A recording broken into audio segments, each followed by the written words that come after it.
Hello friends, welcome to share trader Kannada. Sensex 501 points down ಆಗಿ 58,909 ಅಲ್ಲಿ close ಆದರೆ Nifty 129 points down ಆಗಿ 17,321 ಅಲ್ಲಿ ಕ್ಲೋಸ್ ಆಗಿದೆ. Virus bank Nifty 308 points down ಆಗಿ 40,389 ಅಲ್ಲಿ ಕ್ಲೋಸ್ ಆಗಿದೆ. ಇವತ್ತು ಎಫ್ಐಸ್ ಇಂಡಿಯನ್ ಇಕ್ವಿಟಿ ಮಾರ್ಕೆಟಲ್ಲಿ 12,770 ಕ್ರೋಸ್ ಬೈ ಮಾಡಿದ್ರೆ ಡಿಐಸು 2,128 ಕ್ರೋಸ್ ಬೈ ಮಾಡಿದ್ದಾರೆ. ಫ್ರೆಂಡ್ಸ್, ನಿನ್ನೆ ವಿಡಿಯೋದಲ್ಲಿ ರೀಸೆಂಟ್ ಟೈಮ್ಸಲ್ಲಿ ಕಂಟಿನ್ಯೂಸ್ಲಿ ಲಾಸ್ಟ್ 8 ಟ್ರೇಡಿಂಗ್ ಸೆಷನಿಂದ ಮಾರ್ಕೆಟ್ ಫಾಲ್ ಆಗ್ತಿದೆ ಅಲ್ವಾ, ಅದರಿಂದ ಆ್ಯಂಡ್ ಈವನ್ ಶಾರ್ಟ್ ಪೊಸಿಷನ್ಸನ್ನು ಆಲ್ಮೋಸ್ಟ್ 85% ಹತ್ರ ಇದೆ. ನಿಫ್ಟಿ ಇಂಪಾರ್ಟೆಂಟ್ ಸಪೋರ್ಟ್ ಹತ್ರ ಇದೆ and PCR put to call ರೇಷಿಯೋನು 0.67 ಮೀನ್ಸ್ ಬಿಲೋ 0.7 ಹತ್ರ ಬರ್ತಾ ಇರೋದು. ಇವೆಲ್ಲ ರೀಸನ್ಸಿಂದಾನೇ ನಮಗೆ ಬಂದಿರೋಂಥ ರಿಕವರಿ ಥರ ನೋಡಬೇಕಾ. ಇಫ್ ಇನ್ ಕೇಸ್ ಮಾರ್ಕೆಟ್ ಇಲ್ಲಿಂದಾನು ಅಪ್ಸೈಡ್ಗೆ ಮೂವ್ ಆಗ್ತಾ ಇದ್ದರೆ 17,550 ಲೆವೆಲ್ ಅಬೋವ್ ಸ್ಟೆಬಿಲೈಸ್ ಆದಾಗ್ಲೇ ಫರ್ದರ್ ಆಗಿ ನಾವು ಬುಲ್ಲಿಶ್ ಆಗಿ ನೋಡಬಹುದು. ಇದೊಂದು short term bullish move or shorts ಜಾಸ್ತಿ ಇರೋ ಕಾರಣವಾಗಿ ಅವ್ರ ಪ್ರಾಫಿಟ್ ಬುಕಿಂಗ್ ಥರ ನೋಡಬೇಕಾ ಅಂತ ನಾವು ಮಾತಾಡ್ಕೊಂಡಿದ್ದೀವಲ್ವಾ. ಅದಕ್ಕೆ ತಕ್ಕ ಹಾಗೆ ನಿನ್ನೆ ಮಾರ್ಕೆಟ್ನಲ್ಲಿ ಬಿಲ್ಡ್ ಆಗಿರೋಂಥ ಬುಲ್ಲಿಶ್ನೆಸ್ಸು ಇವತ್ತು ಮಾರ್ಕೆಟ್ ಓಪನಿಂಗಿಂದಾನೇ ಇರಲಿಲ್ಲ. ಓಪನಿಂಗಿಂದಾನು ನಿನ್ನೆ ಹೈಸ್ನ ಬ್ರೇಕ್ ಮಾಡಿದೆ. ಇವತ್ತು ಓಪನಿಂಗಿಂದಾನು ಮಾರ್ಕೆಟ್ ಡೌನ್ ಸೈಡ್ಗೆ ಸ್ಲೈಡ್ ಆಗಿದೆ. ರೀಸೆಂಟ್ ಡೇಸಲ್ಲಿ ಇವತ್ತು ಟ್ರೇಡಿಂಗ್ ಸೆಷನ್ಗೆ ಇರುವಂಥ ಡಿಫ್ರೆನ್ಸು ಇಲ್ಲಿವರೆಗೂ ಅಟ್ಲೀಸ್ಟ್ ಬ್ಯಾಂಕಿಂಗ್ ಸ್ಟಾಕ್ಸ್ನಲ್ಲಿ ಸ್ಟೆಬಿಲಿಟಿ ಇತ್ತು. ಆದರೆ ಇವತ್ತು ನಿಫ್ಟಿ ಡೌನ್ ಸೈಡ್ಗೆ ಡ್ರ್ಯಾಗ್ ಮಾಡೋದ್ರಲ್ಲಿ ಮೈನ್ ರೋಲ್ನ ಪ್ಲೇ ಮಾಡಿದ್ದು ಬ್ಯಾಂಕಿಂಗ್ ಸ್ಟಾಕ್ಸೇ. ಇವತ್ತು ಬ್ಯಾಂಕ್ಸ್ನಲ್ಲಿ ಬರ್ತಿರುವಂಥ ಫಾಲ್ಗೆ ರೀಸೆಂಟ್ ಟೈಮ್ಸಲ್ಲಿ ನಿಫ್ಟಿ ರಿಲೇಟೆಡ್ ಆಗಿರುವಂಥ ವೀಕ್ನೆಸ್ಸು ಫರ್ದರ್ ಆಗಿ ಬ್ಯಾಂಕ್ಸ್ ಆ್ಯಡ್ ಆಗ್ತಾ ಇರೋದು ಇವತ್ತು ಓವರ್ ಮಾರ್ಕೆಟ್ ನಮಗೆ ಡೌನ್ ಸೈಡ್ಗೆ ಫಾಲ್ ಆಗಿದೆ. ಫರ್ದರ್ ಆಗಿ ಮಾತಾಡ್ಕೊಳ್ಳೋದಕ್ಕೆ ಇಂಪಾರ್ಟೆಂಟ್ ಇವೆಂಟ್ಸು ಏನು ಹತ್ರದಲ್ಲಿ ಇಲ್ಲ. ಆ್ಯಂಡ್ ಏನಕ್ಕೆ ಲಾಸ್ಟು ಕನ್ಸೆಕ್ಟಿವ್ ಆಗಿ ತುಂಬ ಡೇಸಿಂದನೂ ನಮಗೆ ಮಾರ್ಕೆಟ್ ಡೌನ್ ಆಗ್ತಿದೆ ಆ್ಯಂಡ್ ಅದಕ್ಕೆ ರೀಸನ್ನು ರೀಸೆಂಟ್ ಆಗಿ ನಾವು ಮಾತಾಡ್ಕೊಂಡಿದ್ದೀವಿ. ಇನ್ನೊಂದ್ಸಲಿ ನಿಮಗೆ ಜ್ಞಾಪಕ ಮಾಡ್ತಿದ್ದೀನಿ, ಮಾರ್ಕೆಟು ಚೆನ್ನಾಗಿ ಬೆಳಿಬೇಕಾದರೂ or most of the times stable ಆಗಿರಬೇಕಂದ್ರೂ ನಮಗೆ ಮಾರ್ಕೆಟ್ನಲ್ಲಿ ಲಿಕ್ವಿಡಿಟಿ ಅನ್ನೋದು ತುಂಬ ಇಂಪಾರ್ಟೆಂಟ್.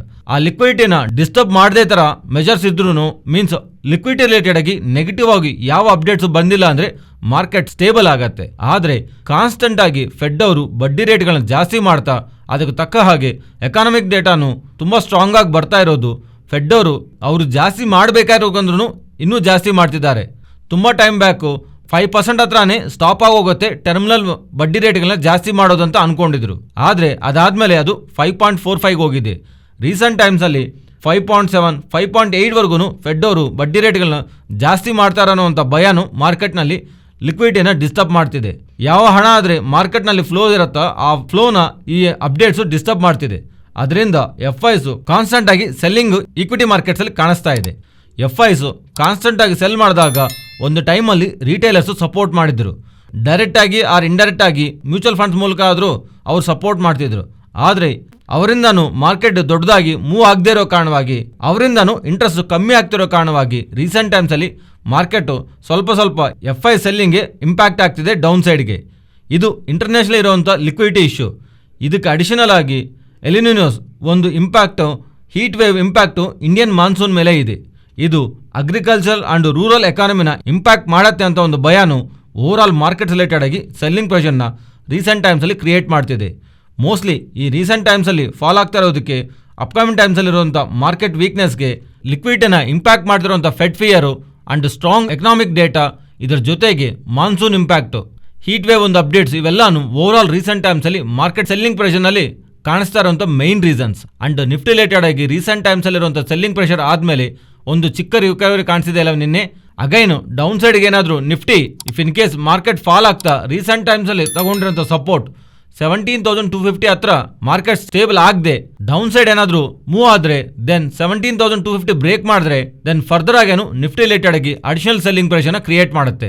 ಸೊ 17,250ಇಂದ ಮಾರ್ಕೆಟ್ ರಿಕವರಿ ಆಗೋದು ಅಟ್ಲೀಸ್ಟ್ 17,250 ಹತ್ರ ಒಂದು ಬೇಸ್ನ ಫಾರ್ಮ್ ಮಾಡಿ ಸ್ವಲ್ಪ ಸ್ಟೇಬಲ್ ಆಗ್ತಾ ಇದ್ರೂ ಅಟ್ಲೀಸ್ಟ್ ಇಮಿಡಿಯೇಟ್ ಆಗಿ ನಮ್ಮ ಮಾರ್ಕೆಟ್ ರಿಲೇಟೆಡ್ ಆಗಿ ಅದೊಂದು ಪಾಸಿಟಿವ್ ಆಗಿ ನೋಡಬಹುದು.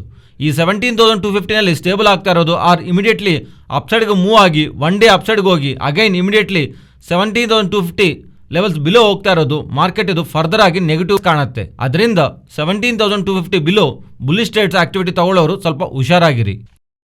ಹಾಗೆ MCX ಅವ್ರಿಗೆ ಕಾಂಪಿಟೇಷನ್ ಆಗಿ NSE ಅವರು WTI crude oil and natural gas futures launch ಮಾಡೋದಕ್ಕೆ ಪ್ರೀವಿಯಸ್ಲಿ ಇಂಟರ್ನ್ಯಾಷನಲಿ ಒಂದು ಒಪ್ಪಂದ ಮಾಡ್ಕೊಂಡಿದ್ದಾರೆ NSE ಅವರ ಹತ್ರ ನಮಗೆ ಒಂದು ಅಪ್ಡೇಟ್ ಇತ್ತಲ್ವಾ.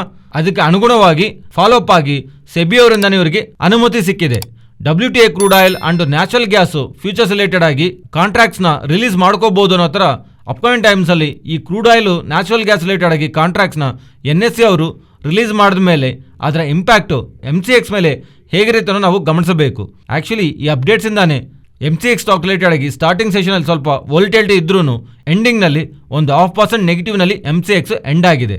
ಬಟ್ ಒನ್ಸ್ ಆ crude oil natural gas related ಆಗಿ ಫ್ಯೂಚರ್ಸು NSE ಅವರು ರಿಲೀಸ್ ಮಾಡಿದ ಮೇಲೆ MCX ಅಲ್ಲಿ crude oil and natural gas related ಆಗಿ ಫ್ಯೂಚರ್ಸಲ್ಲಿ ವ್ಯಾಲ್ಯೂಮ್ಸ್ ಹೇಗೆ ಇಂಪ್ಯಾಕ್ಟ್ ಆಗಿದೆ, ಟ್ರೇಡಿಂಗ್ ಆಕ್ಟಿವಿಟಿ ಹೇಗಿದೆ ಅನ್ನೋದು ನಾವು ಫರ್ದರ್ ಆಗಿ MCX ರೆವೆನ್ಯೂಸ್ ಎಷ್ಟು ಇಂಪ್ಯಾಕ್ಟ್ ಆಗಿದೆ ಅನ್ನೋದು ಒಂದು ಐಡಿಯಾ ಬರುತ್ತೆ ನಮಗೆ. Next Nifty and bank Nifty support and resistant. Nifty support present ಇರೋ ಲೆವೆಲ್ಸಿಂದ ಡೌನ್ ಸೈಡು 17,250 to 270 ಆ 20 ಪಾಯಿಂಟ್ ರೇಂಜ್ನ ಗಮನಿಸಿ. ಅಪ್ಸೈಡು 17,380, ಅದರ ಮೇಲೆ 17,470. ನೆಕ್ಸ್ಟ್ ಬ್ಯಾಂಕ್ ನಿಫ್ಟಿ ಪ್ರೆಸೆಂಟ್ ಇರೋ ಲೆವೆಲ್ಸಿಂದ ಡೌನ್ ಸೈಡು 40,070, ಅದರ ಬಿಲೋ 39,860 ಆ್ಯಂಡ್ ಇಲ್ಲಿಂದ ಟಾಪ್ ಸೈಡ್ಗೆ ಮೂವ್ ಆಗ್ತಾ ಇದ್ರೆ 40,420 ಆ್ಯಂಡ್ ಅದರ ಅಬೌವ್ 40,640. ನೆಕ್ಸ್ಟ್ ನಿಫ್ಟಿ ರಿಲೇಟೆಡ್ ಆಗಿ ಆಪ್ಷನ್ ಸೈಡ್ನಲ್ಲಿ ನಮಗೆ ಕಾಣಿಸ್ತಾ ಇದ್ದಿದ್ದು 17,000 to 17,500 ಈ 500 ಪಾಯಿಂಟ್ ರೇಂಜ್. ಬಟ್ ನಾನು ಪರ್ಸನಲಿ ಗಮನಿಸಿರೋದು 17,200 to 17,700 ಈ 500 ಪಾಯಿಂಟ್ ರೇಂಜ್. ಒಂದು ವೇಳೆ ನಿಫ್ಟಿ 17,250 ಲೆವೆಲ್ ಬಿಲೋ ಏನಾದರೂ ಸಸ್ಟೈನ್ ಆಗ್ತಾ ಇದ್ರು ಆರ್ 2 ಟ್ರೇಡಿಂಗ್ ಸೆಷನ್ಸ್ ಕ್ಲೋಸಿಂಗ್ ತೋರಿಸ್ತಿದ್ರು ದೆನ್ 17,200ಇಂದ 17,000ಗೆ ನಾವು ಚೇಂಜ್ ಮಾಡ್ಕೋಬಹುದು. ಬಟ್ 17,250 ಮಾರ್ಕ್ ಹತ್ರ ಸ್ಟೇಬಲ್ ಆಗಿ ಮೇ ಬಿ ಅಪ್ಸೈಡ್ಗೆ ಆರ್ ಸ್ವಲ್ಪ ಕನ್ಸಾಲ್ಟೇಟ್ ಆಗೋದಕ್ಕೆ ಚಾನ್ಸ್ ಇದೆ.